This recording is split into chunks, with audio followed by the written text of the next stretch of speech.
La chambre criminelle prend le relais pour juger les inculpations de viol et menaces de mort contre Ousmane Sonko et Ndeye Khady Ndiaye.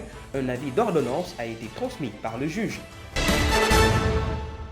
Ndiaga Ndiaye, où es-tu ce matin? La grève des transporteurs urbains ont entraîné les usagers du car blanc dans une quête désemparée. Nous irons avec nos reporters dans cette édition jusqu'à Keur Massar. Le nouveau livre de Cheikh Yérim Seck, qui suscite remous de part et d'autre, est bien plus que révélateur. Cirelli du mouvement Bës Dina Ñëw Góorgóorlu Yi nous fait ses confidences. C'était les grands titres de cette édition. Le développement, c'est dans une poignée de secondes. Bonsoir à toutes et à tous et bienvenue dans cette édition, telle que je l'annonçais tout à l'heure. Un avis d'ordonnance issu du cabinet du doyen des juges clôt l'instruction du dossier de viol et menaces de mort par Ousmane Sonko et Ndeye Khady Ndiaye, des faits portés par la masseuse Adji Sarr devant les tribunaux. La chambre criminelle se chargera désormais de cette mise en accusation. Dans cette décision du tribunal de grande instance hors classe de Dakar relativement à l'article 177 du Code de procédure pénale sont prononcées les inculpations des faits précités qui sont prévus et punis par les articles 320 bis et suivants du Code pénal de la loi 2020, alinéa 5 du 10 janvier 2020. Parlons de cette actualité à la une. Ils se sont presque tous cantonnés dans leurs gares respectives. Nous sommes dans le département de Keur Massar où une marée humaine, affréteuse sur l'axe routier ce matin, n'a pas pu trouver le fameux véhicule blanc appelé Ndiaga Ndiaye, découvrant la tourmente qu'ont vécu les usagers suite à la grève des transporteurs. Reportage. Un axe routier de Keur Massar, réputé de ses embouteillages, la clameur des populations a pris place ce matin. Un décor inhabituel qui habite aujourd'hui la gare routière. C'est un mot d'ordre de grève illimitée qui a été décrété par les transporteurs. Cette situation est très difficile. Il y a des gens qui doivent aller à l'école, d'autres au boulot, et nous n'avons pas de voiture. C'est très dur. Ici à Keur Massar, quand les Ndiaga Ndiaye sont en grève, nous avons de sérieux problèmes pour se déplacer. Il y a des clandos et des taxis, mais c'est tellement cher. Une décision aux dommages collatéraux énormes qui les affaiblit. Les usagers très peinés déplorent une mésentente entre le gouvernement et les transporteurs. Je suis là depuis 8 heures. Nous ne pouvons pas avoir de voiture, c'est très difficile. Vraiment, les transporteurs et le gouvernement doivent rapidement trouver une solution. C'est très énervant cette situation. Que ce soit l'État ou les transporteurs, ils doivent vraiment nous aider.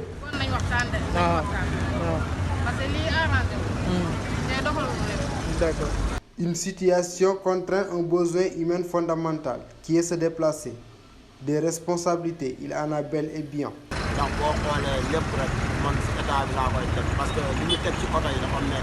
Pour moi, l'État est le principal responsable de cette situation. Ces nouvelles mesures sont vraiment dures.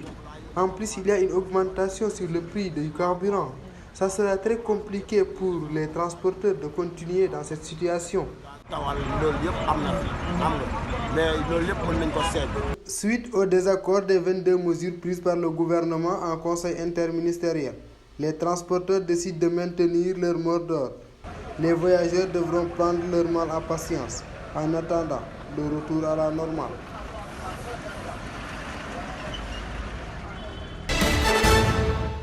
Le ministre des Transports salue la collaboration et l'implication de certains acteurs routiers pour l'application de certaines mesures qui ont connu un réajustement. Elles sont au nombre de 6, les précisions de Mansour Faye en conférence de presse hier. Il s'agit de 6 mesures. Pour la première mesure, les brigades mixtes de sécurité routière. J'ai répondu que cette mesure sera prise en application avec les autorités territoriales et les forces de sécurité et de défense. La mesure 2, heures de circulation des véhicules de transport public de voyageurs et de marchandises. J'ai indiqué que le caractère salutaire de cette décision et son impact sur les accidents et la mortalité sur les routes rendent nécessaire son maintien. Je pense que les acteurs ont compris cette position du gouvernement. Relativement Au point 3, dérogation pour la mesure d'interdiction de porte-bagages, le gouvernement a accédé à la demande des transporteurs en établissant une période transitoire d'1 an pour la mise en œuvre de cette mesure. En attendant, les porte-bagages sont limités à 50 cm pour les 7 et 8 places et 70 cm pour les autres véhicules de transport de voyageurs.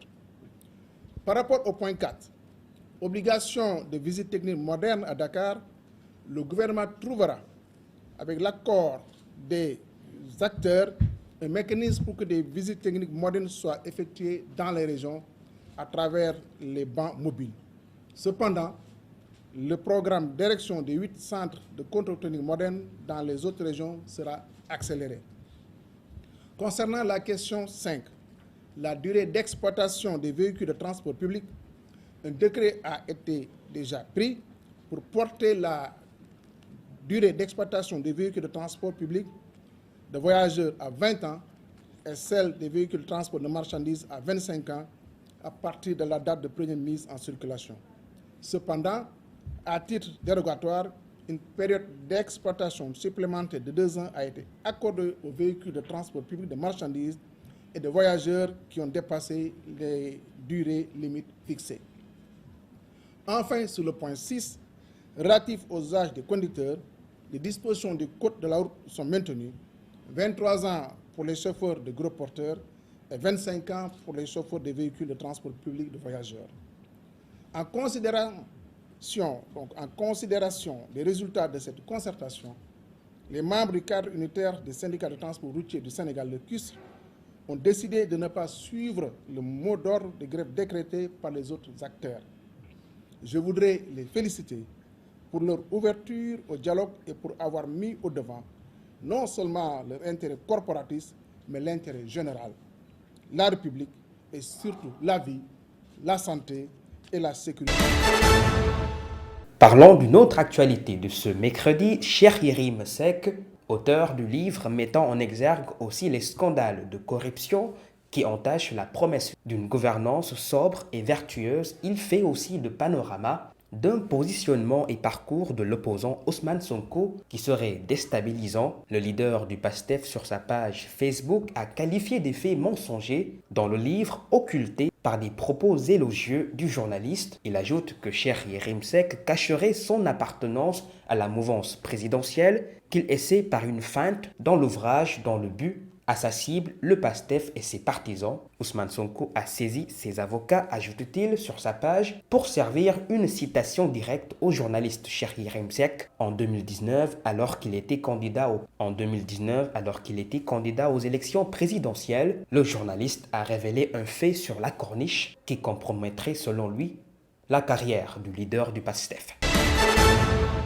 Restons toujours dans cette actualité. Macky Sall face à l'histoire. Passage sous scanner d'un pouvoir africain, un livre lui aussi passé au peigne fin, 6 récits du mouvement Bës Dina Ñëw Góorgóorlu Yi et candidat aux élections présidentielles en critique littéraire, révèle une déroute intellectuelle favorable au régime présidentiel par le journaliste et auteur du livre Cheikh Yérim Seck. Il était l'invité de la rédaction avec Basile Mané. Voici ses propos. Le livre est un livre à charge contre Macky Sall pour peut-être ouvrir une brèche pour Amadou Ba. D'abord, sur le profil de l'homme qui a écrit le livre, d'abord. Mais gis nañu si biir livre bi ñaar ñooñu dal na seen kaw. Ousmane Sonko ak kii di Macky Sall. mais ma ñëw rek expliquer la. Cheikh Yérim Seck, éminent journaliste, brillant, intellectuel, n'écrit pas un livre pour écrire un livre. Première chose, les intellectuels de la trempe et de la race de Cheikh Yérim Seck, ils n'écrivent pas par pur hasard.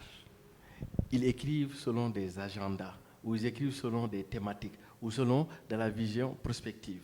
C'est-à-dire que ñoom seen xalima caaxaan yëkkatuñu ko. Un. Deuxième chose, Cheikh Yérim,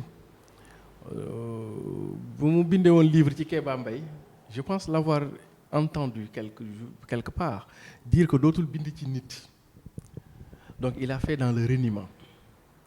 dootul bind ci nit dellu si waat bind ci nit kon donc lay yëngu lu ne la ko yëngal la ko ëpp doole première chose c'est ça, on est dans la considération de forme ma jàpp ni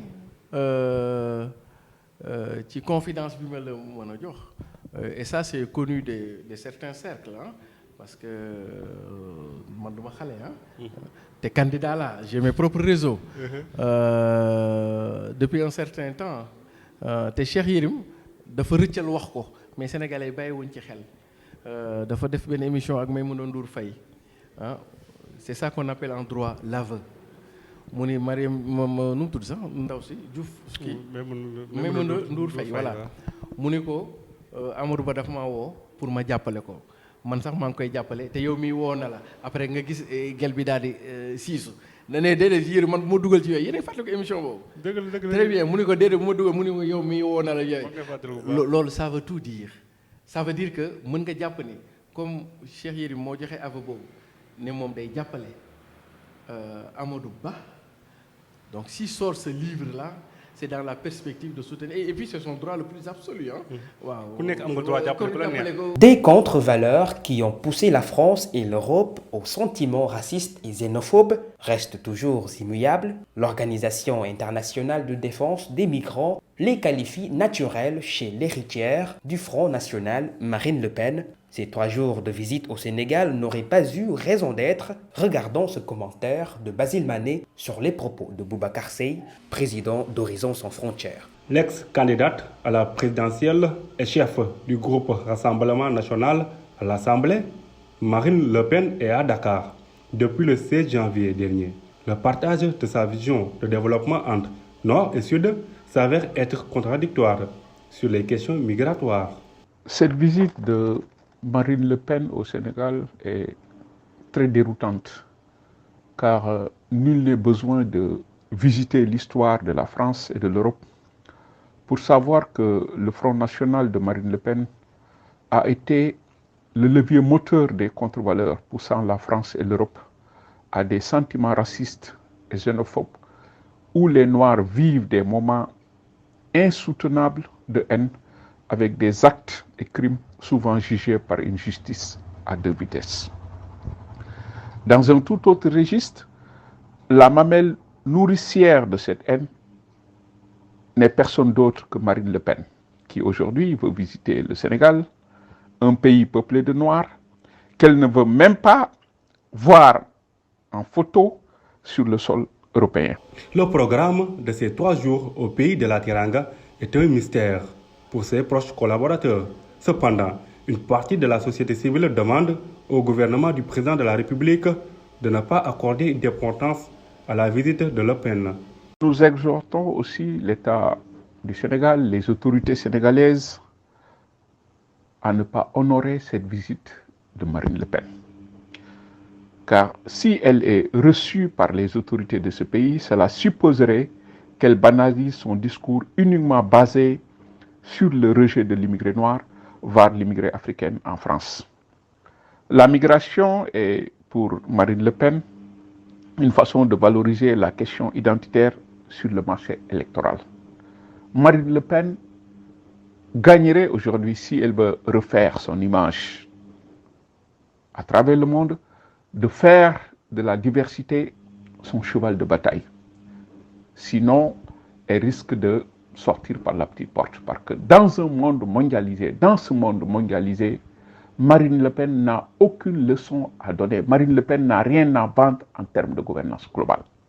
Une chose est sûre, Marine Le Pen va plaider pour une redéfinition des rapports Nord-Sud et pour que Dakar obtienne un siège de membre permanent du Conseil de sécurité des Nations Unies.